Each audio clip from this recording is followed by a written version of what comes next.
नमस्कार दोस्तों, आप जुड़ चुके हैं hit hit news TV channel से और मैं हूं हरनाम सिंह बड़वाल। हमारे चैनल में प्रिय दर्शकों, आपका बहुत-बहुत स्वागत। दोस्तों, आज बात करेंगे मोदी सरकार ने जो 10 वर्षों के अंदर राज किया है, केंद्र के अंदर उनकी सत्ता थी, भाजपा की सत्ता थी, प्रधानमंत्री नरेंद्र मोदी जो है विश्व गुरु बनने के सपने दिखा रहे थे और अब भी वो कह रहे हैं कि हिंदुस्तान पूरे विश्व का गुरु बन चुका है, विश्व गुरु बन चुका है और हिंदुस्तान का पूरे विश्व के अंदर डंका बज रहा है। तो हम इस पर थोड़ी-सी चर्चा कराएँगे।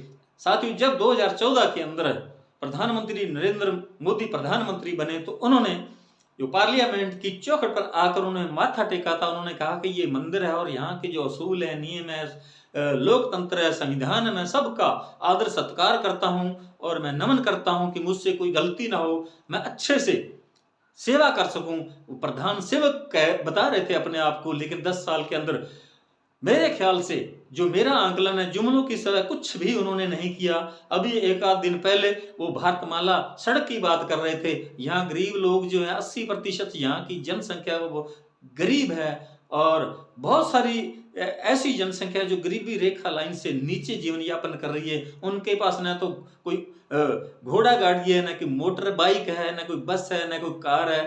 तो उनकी इन भारतमाला रोड पर उनकी तो कुछ नहीं चलने वाला। लेकिन मैं इसका विरोध नहीं कर रहा हूँ, ये ठीक किया, बहुत अच्छा किया। लेकिन गरीबों के लिए, गरीबी दूर करने के लिए, रोजगार देने के लिए, महंगाई कम करने के लिए क्या किया उन्होंने? न तो उन्होंने कोई ऐसी शिक्षण संस्थाएं देश के अंदर बनाई जिस प्रकार पहले कांग्रेस सरकार के समय बहुत बड़े बड़े डैम, बांध, सड़कें, पुल, रेलवे लाइनें, आईआईटी वगैरह बहुत कुछ किया गया। लेकिन इनके आने पर इन्होंने देश के अंदर क्या विकास किया वो सबके सामने है। ये मंदिरों में जाते हैं, जो मैं एक मोदी के बारे में नहीं, मैं सब नेताओं के बारे में कहना चाहता हूं कि ये लोग जो है सत्ता पाने के लिए कुछ भी, कहीं भी, किसी भी हद तक जा सकते हैं, गिर सकते हैं। ये मंदिरों में जाते हैं और माथे पर बड़े बड़े तिलक लगाते हैं, चंदन के तिलक लगाते हैं, झूठ बोलते हैं, सारा दिन जुमलेबाजी करते हैं और जहां भी जाते हैं वहां की वेशभूषा पहनकर अपने आप को उनके साथ, उनके जैसा खुद को साबित करने की कोशिश करते हैं।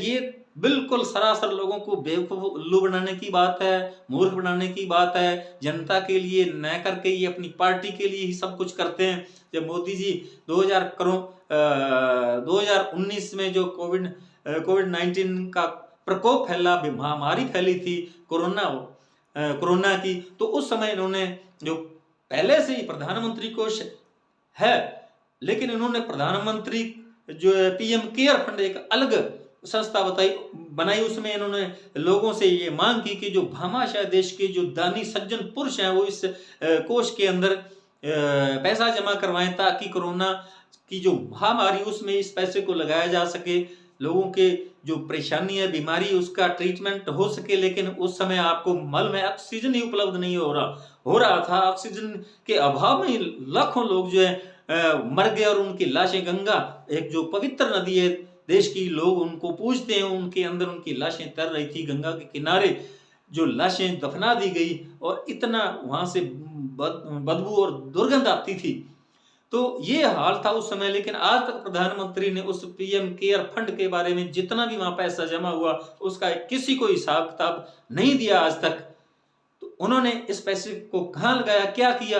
तो मेरे अपने आंकलन से मुझे लगता है कि इन्होंने पूरे हिंदुस्तान के अंदर हर डिस्ट्रिक्ट लेवल पर इन्होंने बड़े बड़े भाजपा के कार्यालय, आलीशान भवन खड़े कर दिए और पार्टी को बढ़ाने के लिए इन्होंने काम किया। पार्टी के अपने जो नेता लोग हैं उनको, उन पर कोई भी आज तक कोई भ्रष्टाचार का केस नहीं लगा, जबकि सबको मालूम है भी जो भी राजनीति के अंदर घुसता है, राजनीति के अंदर आता है, तो वो सबसे पहले अपने पेट के बारे में सोचता है। लाखों की वो जो प्रॉपर्टी है, संपत्ति वो इकट्ठी करता है।